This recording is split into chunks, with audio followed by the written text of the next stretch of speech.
Alright, so I did some checking on YouTube, couldn't really find any videos that show where the vapor canister vent valve is located on the extended cab Silverados with the 4.3 V6, so I figured I'd just do a quick one since I'm going to change mine.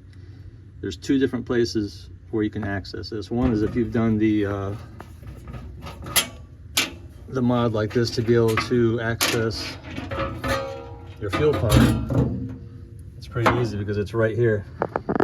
There it is, there's the electrical connector, and you can just sort of pop it off right there and access it.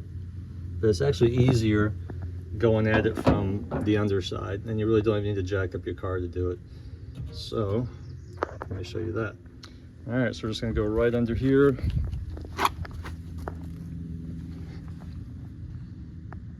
Okay, follow your filler down, go on the other side of this cross member, and there it is right there.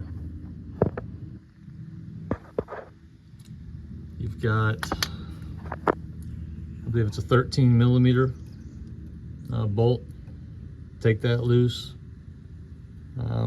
Once you pull this a little bit forward, you can pop off the electrical connector, and then you've got the hose, which goes back to your canister here. And then on the back side of this, you just pop it loose from there. So once you pop it loose from here, you can just pull it forward, the whole thing, and just pull it down and out. And then put your new one in. Really simple. And by the way, while you're up here, take this ground connection loose and sand it down and redo this, because that's probably gonna be pretty rusty on yours too.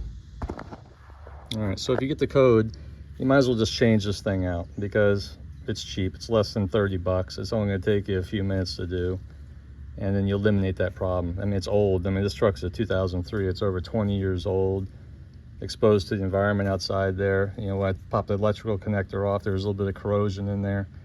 So this is the actual one from GM, which I recommend, because if you get the Amazon, you know, knockoffs from China, you're probably gonna end up changing it again. I've learned my lesson on this the hard way. With this valve, and then you've got the Purge valve that's up on the engine.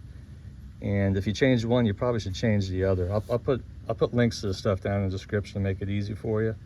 The other thing you're gonna wanna do is make sure you do have some dielectric grease. Put that around the connector. And you can put a tiny bit on the contact too if you want. You know, don't believe the people that say that putting dielectric grease on that type of electrical connector is going to degrade the connection. That's ridiculous. I mean, the idea is you want to keep out moisture and keep it from corroding. I mean, these are mechanical connections. They're going to be touching and connecting, and it's not going to be a problem. It's better off in the long run to keep moisture out. So, thanks for watching. Hope this helps you out, and see you in the next video.